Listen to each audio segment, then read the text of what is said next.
Hello my pal buddies, welcome to Resh on Waves.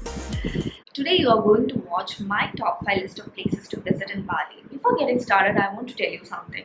Bali is not a place where you can go for a week, come back and say, I've seen all of Bali. That's because this island in Indonesia has so much to offer. It caters to every kind of traveler. Be it adventure, architecture, nature, history, culture, Bali has all of it. So it's up to you to decide how to explore Bali. You can go for a week or a year. Top 5 list which you are going to watch now is not necessarily the best in Bali, but these are my top 5 out of the places which I've visited in Bali. So let's get started. If you're someone who likes to go for romantic dinners on your vacation, then the 100 candlelit dinner of Samaya Ubud Resort would be a perfect choice. By the way, this is not a sponsored video. I like the experience over there. That's why I'm sharing it with you guys. Samaya Ubud is just 7 kilometers from Ubud, and Ubud is the cultural and spiritual center of Bali, and all the major tourist attractions are easily accessible from Ubud. So most of the tourists make Ubud as their base. When we went to Samaya Ubud for the dinner, it felt like a dream. We reached around 5 p.m. and the candles were lit already. There were lots and lots of candles, and I think it's more than 100. They were arranged in beautiful patterns. The table was set along the bank of a river, and the soothing sound of the river was so nice.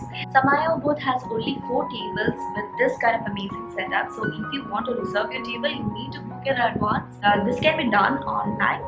50% of the payment needs to be done that time. That's it. And the dinner is a 7-course menu. It's authentic Balinese food, and it's okay, I guess, but I'm not a big foodie, so I cannot actually judge whether it's good or not. I am not familiar with the Balinese cuisine also, so for me it was kind of okay, but not really great. The customer service was really nice. I liked it. And another highlight is there was a 30-minute complimentary photo shoot session, and you get 1 free photo. And if you want, you can pay and get more pictures clicked for you. We just took the free one and we framed it and kept it here in our house. Nobody misses Kekak dance when in Bali. Do you know why? Because it's one of its kind. It's a Balinese masterpiece of musical drama and dance that is based on the Hindu epic of Ramayana. The surprising element of this dance is that no musical instrument is used. It's just the human vocal cord. 40 to 50 men will sit in concentric circles, and the dancers will perform in the center. Men outside will chant kachak kachak kachak, and they create the amazing music with just their vocal cord. Now the dance is aimed at tourists only, but earlier this used to be a trance ritual used for exorcism, that is to get rid of the evil spirits from the body. In 1930, a Balinese dancer worked together with a German to create a dramatic version of this dance form, and they took it on a world tour. From then on, it became so popular, and now it is like a must thing to do in Bali. If you're interested in watching Kekak dance when you're in Bali, Uluwatu Temple is the right place. It is performed in many places in Bali, but Uluwatu is the best. That's because it is performed in an open area during sunset, and that itself makes it remarkable. Predominant religion in Bali is Hinduism. There are around 20,000 temples in Bali, big and small. There are sea temples, water temples, temples on mountains, lots and lots of temples. Tourists around the world are attracted to these temples because of its architecture and location. Iconic gates of the temples, thatched multi-roof shrines, and also the location of the temples are magnificent. So be sure to include these Balinese temples in your travel plan.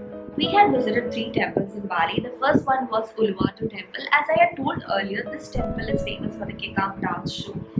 Watching a Kekak dance show in the Uluwatu Temple during the sunset, it is awesome.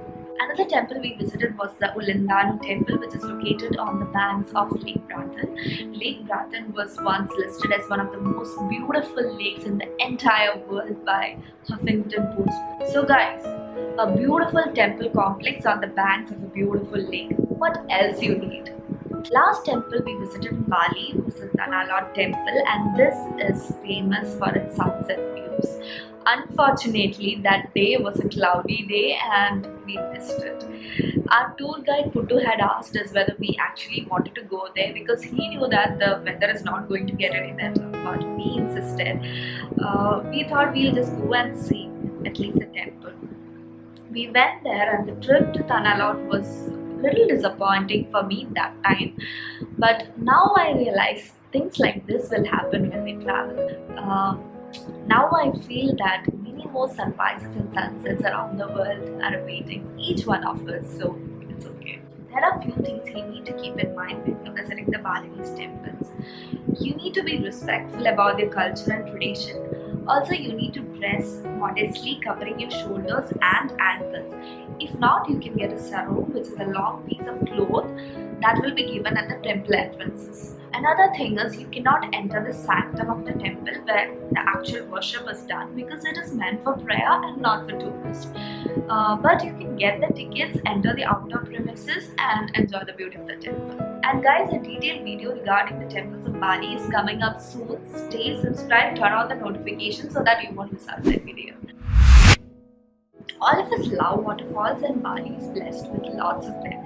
You can actually keep a day aside to visit just the waterfalls alone, and for that you can buy a waterfall tour package or visit the selected ones of your choice. We were in Bali for only 6 days and we didn't have that much of time to visit all the waterfalls. So we visited only one, that is the Tegenungan waterfall. It is 10 kilometers from Ubud. Tegenungan waterfall is neither the best waterfall in Bali nor the highest, but it is the most popular one. That is because it is the only waterfall that is near to Ubud and it's the only one that is not tucked in mountains or highlands. So that makes it popular. We went there on our second day. By evening we went, and that day we had walked a lot and we were a little tired also. So we went there, climbed down 100 steps and finally went for the dip. We were there in the waterfalls for an hour and it felt really refreshing. More than the beauty of the waterfall, what attracts me is the way the waterfalls makes us feel. The water was falling from a height of 15 meters and it was falling on us with such a soothing force, and it was really nice. I actually longed for more. There was a rope in the water that is used to mark the danger zone and tourists are not allowed to go beyond that. So this rope was very useful for me because I don't know swimming. So I held on to this and I floated on the water. So it was fun, and I am not the only person who did that. There was a lot of people doing that, so it was kind of okay. So I floated on the water, played around, and Gauri actually tried teaching me some swimming lessons as usual, but nothing much happened. And yeah, it was real fun. So you shouldn't miss the waterfalls in Bali. One thing about these waterfalls is it's really touristy. Almost all the waterfalls are touristy, so it will be crowded for sure, but I don't think that will stop you from enjoying these waterfalls. Some of the waterfalls can be accessed independently by just paying the entrance fees. Some you need to take the help of a guide. Follow the rules, respect the nature, and then you can go back to your country with lots of beautiful waterfall memories. If you have seen my previous video on Mount Batur, you will know how beautiful it is at the top of the volcano. For those of you who have not watched the video, Mount Batur is the second highest active volcano in Bali with an altitude of 1717 feet. It is absolutely wonderful to summit this volcano and watch the sunrise at the top. Gauri and I climbed this volcano during our honeymoon. Nobody will want to do that during honeymoon, but we did it. Initially, Gauri wasn't interested at all. I dragged him into this, and when we were climbing the boulders and all, he really got pissed off. But when I was planning this video, I asked him what is his top 5 places to visit in Bali, and Mount Batur came first in his list also. That's the magic about this volcano. You have to toil a lot to get to the top. You will feel like giving up in the middle, but once you reach the top, you will feel like a winner and you will never regret taking that decision to climb Mount Batur. Also prepare for the trek. Make sure you're fit enough because it's challenging. I went with zero preparation, and later on I realized that people who does a lot of cardio, for them it was comparatively easier. Sunrise trekking starts at 4 AM from the base, and as we climb up, it gets cooler in the beginning, so make sure to have layers of clothing on you, wear proper shoes, pack light. Your journey will be awesome. hit that subscribe button if you haven't already, because that will inspire me a lot to create more travel videos. See you in the next video. Bye bye.